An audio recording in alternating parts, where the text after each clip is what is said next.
What's up, guys? Welcome back to the channel. Today, really not doing a whole lot, but just wanted to show you what's going on with the Jeep right now. I know it's been a couple weeks, not really showing a lot of content, but got the Jeep. We got it dismantled from its stock, well, stock-ish.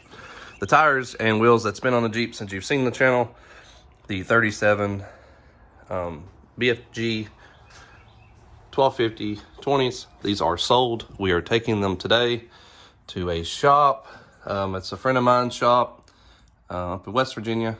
They ordered my new 40s, so we're gonna pick those up, trade these out. It's a friend of theirs bought these, so they will be gone. I want to go over a couple things on the Jeep. I have a lot of questions on Instagram about fenders. These are the Poison Spider normal width fenders. I get a ton of questions about these. They have also been Raptor lined, if you can see here. Color matched, tinted, whatever you want to call it. So you can't really even tell that it's there. Local shop, Gearheads Customs, did that for me. Danny Rollins. Turned out really cool. The rear as well, done.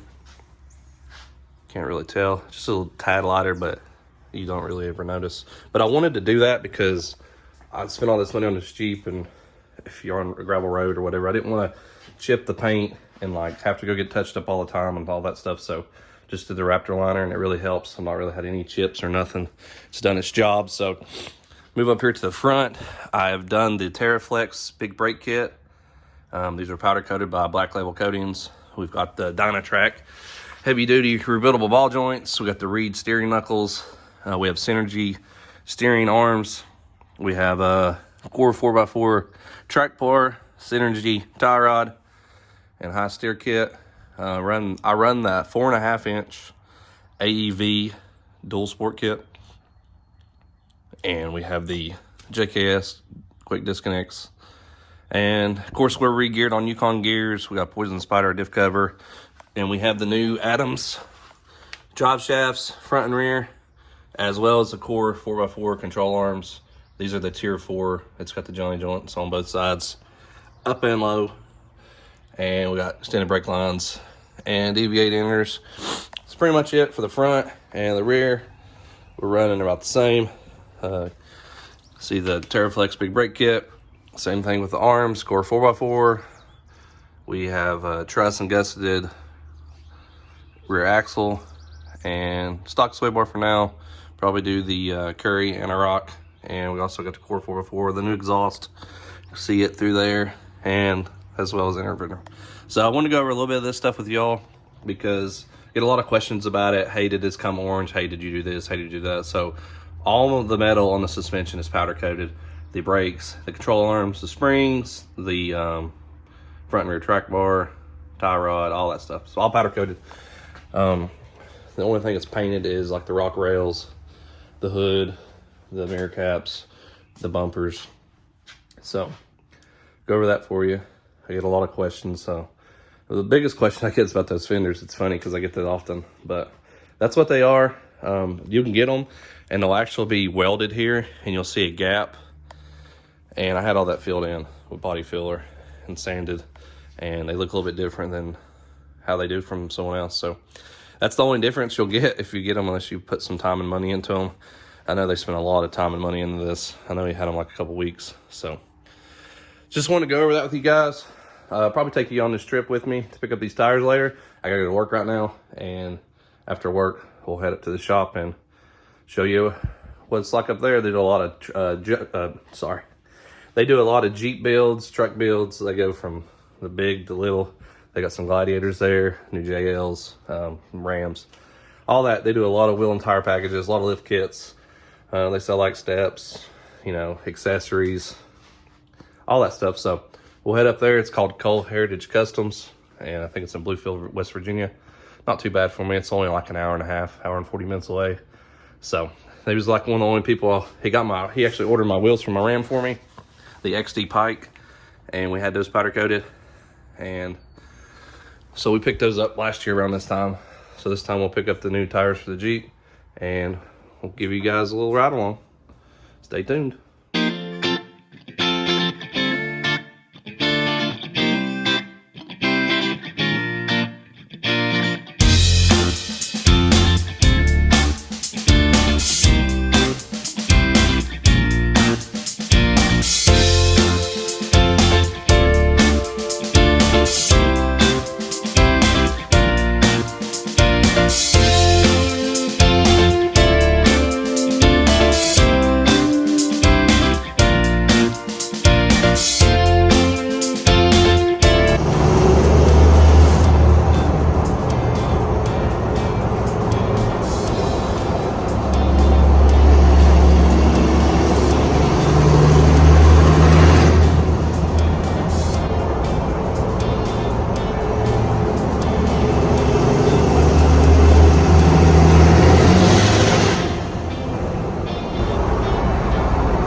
Well guys, just got home. I meant to record when I got up there and I actually forgot. I took a couple pictures of the comparison of the 37s and the 40s. I might put up here on the video for you while I'm talking, but here they are. Some of them are still wrapped in plastic, but these things are massive, especially compared to the 37. So give you a little look at these. And these are the Maxxis RAZR, R-A-Z-R. We'll pull these out for you and give you a look at what they look like.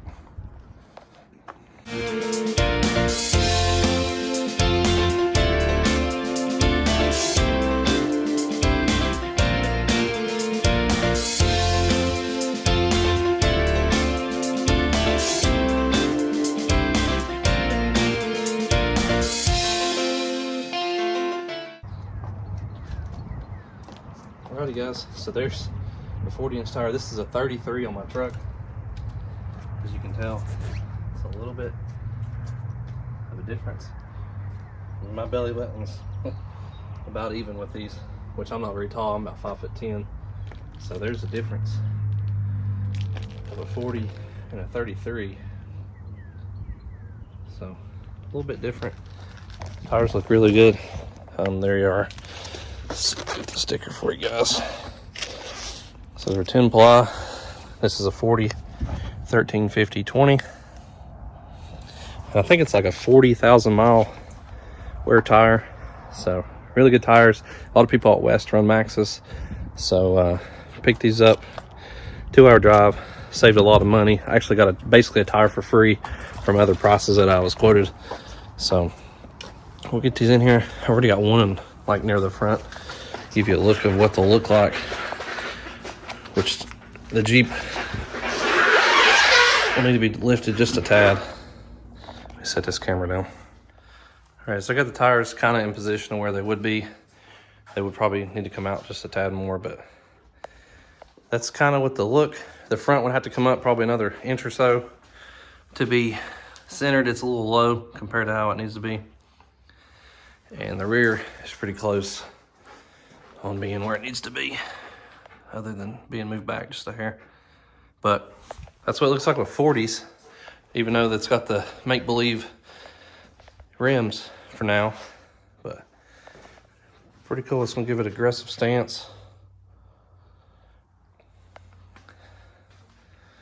Not sure on the placement of how.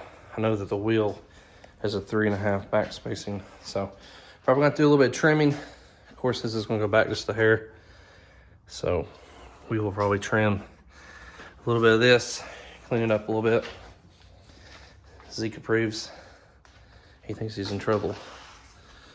I got the garage door shut where you could see with the lighting, but pretty cool. We got 3 others. Hoping the spare tire carrier will hold it. It's just a little bit bigger than 37. The weight's not much different, so we will see what we can do with that. But there's a little look of it. Looks pretty funny with no rims, just the calipers. So tell me what you guys think. We got everything cleaned up on this thing. As I mentioned earlier, it's pretty much detailed out. So I'm just getting ready for some wheels. Had a little bit of delay in powder coat. I know everybody's already got their wheels back and already got everything mounted for the season, but my powder coat, the color is Orange Crush, and there's a company that makes the Orange Crush that we paid for. Well, they closed down because of the virus with this COVID stuff, so we didn't find out until last week. So the powder coater is mixing up his own concoction. So I'm gonna take in my grill probably tomorrow or Friday, and we will see how close we can get. And because the wheels will have orange on them, I'll save that for another video to show you. Hopefully get a little bit of process whenever he sends me some samples. So hopefully we can go down there and see a little bit of that process and color scheme I'm going with. So see what we can come up with, and hopefully in another week or so we will have new 40-inch tires, new 20-inch bead locks from Trail Ready, and we will have these new Maxxis tires mounted up and give it a little bit different look. Makes the Jeep look a lot different. I do say that. I thought 37s were big, and they are big until you park beside someone on 41-inch pit bulls or 40-inch trail grapplers. So it's time to move up a size. Got everything ready other than trimming a little bit. I'm not going to trim until I get them mounted, and I'll see how much travel I need to make sure everything clears. I know I'm probably going to rub the passenger side control arm as if I always, it's the only part I rubbed on 37s was right here. So I'll probably rub it there again on 40s. But other than that, we're going to be pretty clear on everything else. Just do a little trimming in the rear. So that's an update. I know it's a little bit different video, no installs, nothing like that. And I'm sorry I didn't record up at the shop up there. There wasn't really much to see. We just stacked the tires out of the truck, put the new tires in the truck. I should have did comparison of both, but I was just ready to get back home. It's a 2-hour drive. So luckily with this quarantine and people staying at home, traffic wasn't as bad. It took me like an hour and 40 minutes to get home. So that's it. If you've not been here before, hit subscribe, hit that like button down below. Tell me what you think about this tire setup. If you run this Maxxis tire, let me know what you think. Are these real loud or not? I'm not really, I only know like 2 or 3 guys that run these personally that I'm friends with. So talk to them. They said they run them. So that's what we're gonna go with. It was either this or a 39-inch BFG, which I didn't want to run, which I love BFG, but, or the Trail Grapplers from Nitto, but they're a 1550. And that's a lot of cutting, a lot of rubbing, and I didn't think it was worth it. It's a lot heavier tire too, so we'll go with the 1350s, and we'll catch you guys next time. Thanks for watching.